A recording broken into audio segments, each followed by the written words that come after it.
প্রিয় প্রণয়িনী লিখেছেন Jannat Nusrat, storytelling by Mini. Meherunnesa মাছি তাড়ানোর মতো নাসির সাহেবের কথা উড়িয়ে দিলেন। ভেংচি কেটে বললেন, আমি কানে হুনবার পারি না, তাই তো এই রিংটোন দিয়েছি। তুমারে বেশি কথা কইবার লাগবো না। এই রিংটোনের সমস্যা হইলে তুমি কানে তালা লাগাইয়া লাও। নাসির সাহেব কথা বাড়ালেন না। প্লেট থেকে ডিম ভাজিকে ছুরি দিয়ে কেটে 3 পিস করলেন। 1 পিস ইসরাতের প্লেটে, 1 পিস নুসরাতকে দিয়ে দিলেন। মেহেরুন্নেসার মোবাইলে আবার কল আসলো। মেহেরুন্নেসা ফোন ধরে মোবাইল টেবিলের উপর পানির গ্লাসের সাথে রাখলেন ভর দিয়ে। ওপাশ থেকে হেলাল সাহেব বললেন, আসসালামু আলাইকুম আম্মা। ওয়ালাইকুম আসসালাম। আম্মা ভালো আছেন? মেহেরুন্নেসা খাবার খাওয়া রেখে বললেন, বাবা তুমি কিলান আসো, যেরকম দেখছেন। হেলাল সাহেবের পাশ থেকে কেউ ফিসফিস করে বলল, পাপা বলে দাও না। মেহেরুন্নেসা কপালে ভাঁজ ফেলে বললেন, কি কইবা হেলাল? হেলাল সাহেব ধমক দিলেন কাউকে। তারপর ভিডিও এর দিকে তাকিয়ে বললেন, আম্মা একটা কথা বলার ছিল। এত হিয়েলি না কইরা আসল কথা কও আব্বা। ওপাশের ছেলেটা হয়তো বিরক্ত হলো। হেলাল সাহেবের হাত থেকে মোবাইল টেনে নিল নিজের কাছে। বড় গলায় সালাম দিল। মেহেরুন্নেসা সালামের উত্তর দিয়ে জিজ্ঞেস করলেন, কি হইছে আরশ? আরশ নাম শুনতেই নুসরাতের কপালে গাঢ় ভাঁজ পড়ল। ইসরাতের দিকে আর চোখে তাকাতেই দেখল ইসরাতও তার দিকে তাকিয়ে আছে। ইশারায় দুই বোন কিছু কথা বলে নিয়ে নিজ নিজ খাবার খেতে ব্যস্ত হলো। আরশ গম্ভীর গলায় বলল, দাদি 2 দিন পর পাপা দেশে আসছেন। এটা বলতে গিয়ে পাপা বারবার থেমে যাচ্ছেন। আপনাদের সবাইকে না জানিয়ে আসতে চাইছিলেন, তাই আমি জোর করে পাপাকে দিয়ে কল করিয়ে জানিয়ে দিলাম। নুসরাতের কপালের ভাঁজ শিথিল হলো। হেলাল সাহেব দেশে আসার কথা শুনে নুসরাতের মেরুদণ্ড দিয়ে বয়ে গেল আলাদা ধরনের শিরশিরানি বাতাস। হাতের লোম ধীরে ধীরে খাড়া হয়ে গেল। নুসরাত অবাক চোখে তাকিয়ে নিজের হাত পায়ের অস্বাভাবিক কম্পন দেখল। ততক্ষণে খাবার টেবিলে এক প্রকার হইচই লেগে গেছে। সবাই খাবার খাওয়া থামিয়ে একের পর এক প্রশ্ন করে চলেছে। মেহেরুন্নেসার চোখ অশ্রুসিক্ত। সাদা শাড়ির কোণ দিয়ে চোখের পানি মুছলেন। আরে দাদি কাঁদছো কেন? এই জন্য পাপা তোমাকে জানাতে চায়নি। আরশের নিরেট গলার স্বর। মেহেরুন্নেসা চোখ মুছে নিয়ে হাসলেন। জিজ্ঞেস করলেন, তোরা আইবি? উল্লাস গলা নিয়ে আরেকটা ছেলে বলে উঠল, আসলে কি আমাদের বিয়ে দিবে? মেহেরুন্নেসা উচ্চ শব্দে হাসলেন। হেলাল সাহেব চোখ পাকালেন ছেলেটার দিকে। আইসা দিমুনে, সুন্দর দেখে একটা মাইয়ার সাথে তোরা জাইনের বিয়া। তোরা আসবি? আমি আর ভাইয়া এখনো শিওর না। আরশের শিওর না শুনে ঝিমিয়ে পড়া নুসরাত শয়তানি হাসি দিল। উৎফুল্ল হয়ে নাস্তা করতে লাগলো। হেলাল সাহেব বললেন, আম্মা নাস্তা করছো? অয়, তোদের ওখানে কয়টা বাজে? এই তো 5টার আশেপাশে। নামাজ পড়েছো তুমি? মেহেরুন্নেসা মাথা নাড়ালেন। হেলাল সাহেব জিজ্ঞেস করলেন, বাড়ির সবাই এখানে আছে? দাঁড়া দেখাই। মেহেরুন্নেসা ব্যাক ক্যামেরা করতেই নুসরাত প্লেট নিয়ে উঠে দাঁড়ালো। পেছন পেছন ইসরাতও উঠে দাঁড়ালো। দুজন প্লেট নিয়ে অগ্রসর হলো কিচেনের দিকে। মেহেরুন্নেসা পিছু ডাকলেন, এই সেমরি কই যাও? তোমাগো আব্বার সাথে কথা কও। দুজনের একজন পিছনে ফিরে তাকালো না। তাদের বয়েই গেছে ওনার সাথে কথা বলবে। নাসির সাহেব নুসরাতকে ডাকলেন। নুসরাত? নেই, উত্তর নেই। আরশ কপালের ভাঁজ ফেলে তাকিয়ে রইল। চোখ ছোট ছোট করে নুসরাতের পরনের কাপড় সকলের আগে নোটিস করলো। ঠোঁট দিয়ে দাঁত কামড়ে, আই গেস এখানে দাঁত দিয়ে ঠোঁট কামড়ে হবে, আমি ওইটাই পড়ি। দাঁত দিয়ে ঠোঁট কামড়ে চেয়ে রইল যে দিক দিয়ে দুই বোন গিয়েছে ওই দিকে। 2 দিন পর বাড়িতে রান্নার ধুম পড়েছে আজকে। প্রবাস থেকে পুরোপুরিভাবে শিফট হবেন বাংলাদেশে হেলাল সাহেব। তার 3 ছেলেকে নিয়ে দেশে ফিরছেন দীর্ঘ 12 বছর পর। তার ছেলেরা কি শিফট হবে সেটা এখনো জানা যায়নি। হেলাল সাহেব জানিয়েছেন তিনি আর তার স্ত্রী বাংলাদেশে শিফট হবেন। দরজায় ঠক ঠক শব্দ হলো। বাহির থেকে ভিতরে আসার জন্য অনুমতি চাইলেন বৌমা ঝর্ণা। কি করছো নুসরাত আর ইসরাত? এই তো ছোট ফুপির বিয়ের ভিডিও দেখছি। এ সকল ভিডিও দেখা বাদ দিয়ে গিয়ে গোসল করো, ভাবিরা যে কোনো সময় পৌঁছে যেতে পারে। নুসরাত জিজ্ঞেস করলো, আচ্ছা যাচ্ছি গোসল করতে, আগে একটা প্রশ্নের উত্তর দাও। ভ্রু কুঁচকে বললেন ঝর্ণা বেগম। কি? ল্যাপটপের দিকে ইশারা করে ছোট 3টা বাচ্চাকে দেখিয়ে বলল, এই ছেলেটাকে? কোন ছেলে? এই যে ফুপির ডান পাশে যে দাঁড়িয়ে আছে। ওহ, ও তো আরশ, তোমাদের বড় বাবার ছেলে। ওকে চিনতে পারছো না? বিরক্তি নিয়ে ইসরাত বলল। চিনতে পারবো কিভাবে? কথা হলে তো চিনতে পারবো। লাস্ট 12 বছর আগে দেখা হয়েছে, কথা মেবি হয়েছে লাস্ট 12 বছর আগে। দেখো, তোমাদের গোসল করার জন্য বলতে এসে গল্প করতে বসে গিয়েছি। যাও যাও, গোসল করতে যাও, আপা পরে আমাকে বকবে। পিছন থেকে ডেকে উঠলো নুসরাত। বৌমা, কয়টার ফ্লাইটে আসবে? দুপুর 2টার ফ্লাইট। এখন কয়টা বাজছে? 1:15। ছোট করে ওহ বলে উঠলো ইসরাত। ঝর্ণা বেগম বের হয়ে যাওয়ার পর নুসরাত ইসরাতকে ধাক্কা দিল গোসলে যাওয়ার জন্য। ইসরাত নুসরাতকে, একজন আরেকজনকে ধাক্কা দিতে থাকলো গোসলে যাওয়ার জন্য। কিছুক্ষণ পর হার মেনে গোসল করতে চলে গেল ইসরাত। বিছানার মধ্যে অলস ভঙ্গিতে পড়ে রইল নুসরাত। বোঝা গেল গোসল করার কোনো তাড়া নেই তার। রুম থেকে চিৎকার করে বলল, 1 ঘন্টা হওয়ার আগে গোসল থেকে বের হবি না, বের হলে তোকে বারান্দায় ঝুলিয়ে রাখবো। 2তলা থেকে নুসরাত ড্রয়িং রুমে আসলো।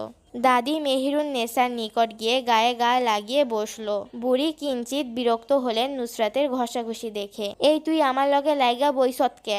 আরে বুড়ি, এত রাগ করো কেন? আর তোমার সাথে লেগে বসবো না তো কার সাথে লেগে বসবো? আর জামাই নাই বলেই তো তোমার মতো বুড়ির সাথে লেগে বসতে হচ্ছে। যা সর এইখান থেইক্কা। উফ দাদা, এরকম করছো কেন? তাহলে কিরকম করুম তোর সাথে? বইলা দে আমারে। ভালোবেসে আদর করে কথা বলবে, এরকম করবে না। শুধু চিরবির করে উঠো কেন? মনে হয় তোমার উপর কেউ মই ছিটিয়ে দিয়েছে। মুখ কিছুটা বাঁকিয়ে মেহেরুন নেসা বললেন, ওরে আমার নবাবজাদি, ওনার সাথে আদর করে কথা বলতে হবে। নুসরাত হঠাৎ ডেকে উঠল, দাদা? কি দাদা? আমি তো দাদি, এই কথা কয়বার মনে করাইয়া দেওয়া লাগবো? আচ্ছা, মনে থাকবে। দায়া দায়া বলে গান শুরু করলো নুসরাত। কিতকাল পর আবার সিরিয়াস হয়ে গেল। দাদা, আজ শুনলাম তোমার নাতিরা নাকি দেশে আসছে। তো কি হয়েছে তোর? ঈর্ষা করছিস নাকি আমার নাতি গো? আমি কেন ঈর্ষা করব তোমার নাতিদের? আমার মনে হয় খেয়ে দে কাজ নাই। কাজ তো নাই তোর, সারাদিন নাচানাচি করিস, কোনো কাজ কাম তো করিস না। বিয়ের পর জামাইয়ের বাড়ি গিয়ে কি করবি? যখন ধাক্কা দিয়া বাইর কইরা দিবে না, তখন বুঝবা আসল মজা। আরে বুড়ি, চিন্তা করো না, আমার কাছে একটা আইডিয়া আছে। চাইলেও জামাই বাড়ি থেকে বের করে দিতে পারবে না। ভ্রু কুচকে জিজ্ঞেস করলেন মেহেরুন্নেসা। কি? তোমার ছোট নাতিকে বিয়ে করে নেব। কথাটি বলে হা হা করে হাসতে লাগলো। হাসতে হাসতে মেহেরুনের গায়ে ঢলে পড়ল। মেহেরুন্নেসা বিরক্ত হয়ে নুসরাতকে ঠেলে দূরে সরিয়ে দিলেন। হাত উঁচু করে বললেন, গা ঘেঁষাঘেঁষি করবি না, আর একবার করলে খুব খারাপ হইব তোর সাথে। মেহেরুন্নেসার কথা পাত্তা না দিয়ে হেসে উড়িয়ে দিল নুসরাত। গোসল শেষ করে ইসরাত উপরের তলা থেকে নিচের তলায় নামছিল। মেহেরুন্নেসা ইসরাতকে খেয়াল করে বললেন, আমার সোনা নাতিটা আসছে, ওর মতো হইতে পারিস না, সারাদিন শুধু হা হা হি হি করিস। নুসরাত একবার বোনের দিকে তাকালো, আবার তার দাদির দিকে তাকালো। দাদি প্রচুর খুশি মনে হচ্ছে। মেহেরুন্নেসা হাত বাড়িয়ে ইসরাতকে জড়িয়ে ধরলেন, নিজের পাশে বসালেন। ইসরাতের দিকে ইশারা করে বললেন, ওর মতো কাপড় পরতে পারিস না, সারাদিন বেটা ছেলেদের মতো ঘোরাঘুরি করিস, তোরে বিশ্রী দেখতে লাগে। নুসরাত বোনের কাপড়ের দিকে তাকালো। হালকা নীল রঙের 3 পিস পরিধান করেছে, সাথে ম্যাচিং ওড়না ও সালোয়ার পরেছে। প্রসাধনীর ছোঁয়া নেই গোলাকৃতির সাদা মুখটায়। ইসরাতের দিকে অদ্ভুত দৃষ্টিতে কিছুক্ষণ তাকিয়ে থেকে হাহা করে হেসে উঠল। তোকে দেখতে আসছে নাকি যে এত সুন্দর হয়ে সেজেগুজে ঘুরছিস? আঙ্গুল তুলে ইসরাতকে ভেঙিয়ে হাহা করে হাসতে লাগলো। মেহেরুন্নেসা হাত তুলে নুসরাতের বাহুতে আঘাত করলেন। এই তুই আমার নাতনি ডালে নিয়ে হাসছিস কে? হাতে মার খেয়ে মুখ বন্ধ করে নিল নুসরাত, কিন্তু হাসি থামলো না। হাত দ্বারা মুখ ঢেকে মুচকি মুচকি হাসতে লাগলো নুসরাত। দেখ বেলাসটার অবস্থা দেখ, মার খেয়েও হাসতাছে। নুসরাত ইসরাতের দিকে তাকালো কিছুক্ষণ, উপর নিচ মাথা নাড়লো দুজন। তারপর আকাশ বাতাস কাঁপিয়ে দুই বোন হাহা করে হাসতে লাগলো। মেহেরুন্নেসা মুখ ফুলিয়ে তাকালেন ইসরাতের দিকে, মিনমিন করে বললেন, তুইও? সৈয়দ বাড়িতে এক এক করে 3টা গাড়ি প্রবেশ করলো।